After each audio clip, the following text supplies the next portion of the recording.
Here's what happened when Bernie Sanders put Starbucks' former CEO in the hot seat. After months of steadily amping up pressure on Starbucks and its longtime leader, Howard Schultz, Senator Bernie Sanders finally got his chance Wednesday to grill the coffee executive over the company's hardball response to union organizing at its stores. Starbucks has waged the most aggressive and illegal union-busting campaign in the modern history of our country, said Sanders, I. Vermont, who heads the Senate committee that handles labor issues, at a hearing where Schultz was the main attraction. What is outrageous to me is not only Starbucks' anti-union activities and their willingness to break the law, it is their calculated and intentional efforts to stall.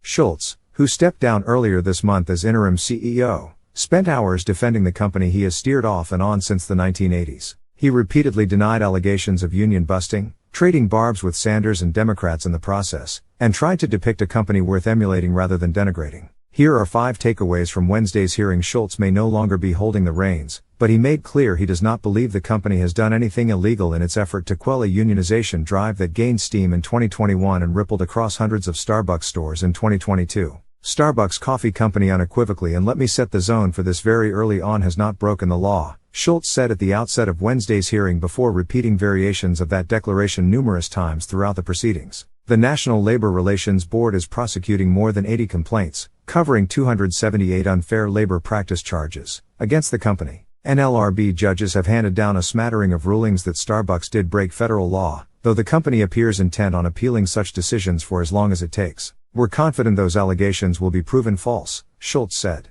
Starbucks has not broken the law. GOP members of the Senate Health, Education, Labor and Pensions Committee members were willing to go to bat for Starbucks, even though the company has allied itself with progressive causes over the years. There's some irony to a non-coffee drinking Mormon conservative defending a Democrat candidate for president and perhaps one of the most liberal companies in America, Senator Mitt Romney, Republican Utah, said. That being said, I also think it's somewhat rich that you're being grilled by people who have never had the opportunity to create a single job.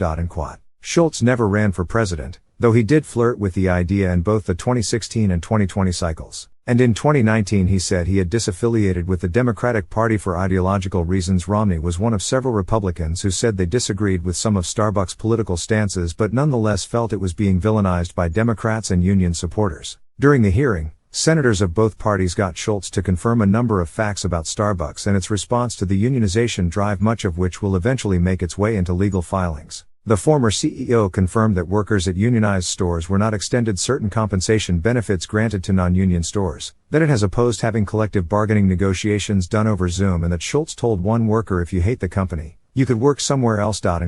Schultz said that Starbucks believes labor law prohibits it from unilaterally changing employee compensation at unionized stores and that the company has pushed for in-person talks out of safety concerns for managers involved, though the NLRB has argued otherwise. He also said that his comments to that worker, which were at a company event, may have been misinterpreted and were not intended as anti-union intimidation. He also said that there was nothing wrong with Starbucks telling workers that it believes they would be better off without unionizing. We have consistently laid out our preference without breaking any law, he said. For the second time in a month, first-year Senator Markwayne Mullin, Republican Oklahoma, got into a spirited back and forth during a hearing related to unionization, this time with Sanders. Mullin accused Sanders of being hypocritical in lambasting the wealth of Schultz and other business leaders when he himself has profited from the American system. If you can be a millionaire, why can't Mr. Schultz and other CEOs be millionaires and be honest, too?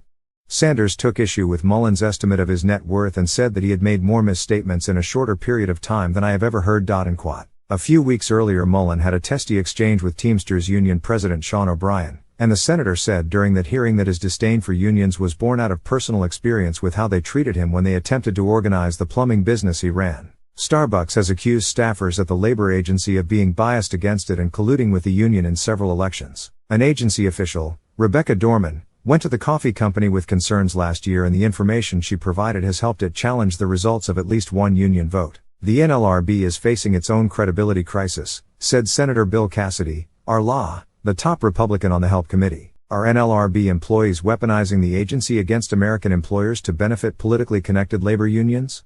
The NLRB has denied Starbucks allegations, though House Education and the Workforce Chair Virginia Fox, RN.C. issued a subpoena last week to Dorman for information on the matter. In the midst of Wednesday's hearing, House Democrats revealed that the NLRB Inspector General has opened an inquiry into issues surrounding the subpoena. Republicans assailed the probe as an attempt to intimidate Dorman for coming forward, and the development will likely ratchet up tensions between the NLRB and conservative lawmakers. I take offense to the chairman pointing out that all CEOs are corrupt because they're millionaires.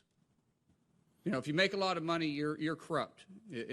Yet it's bothering to me because, Mr. Chairman, you yourself have been very successful, rightfully so. Glad you have been. You've been in office for 28 years, and you and your wife have immersed a wealth of over $8 million.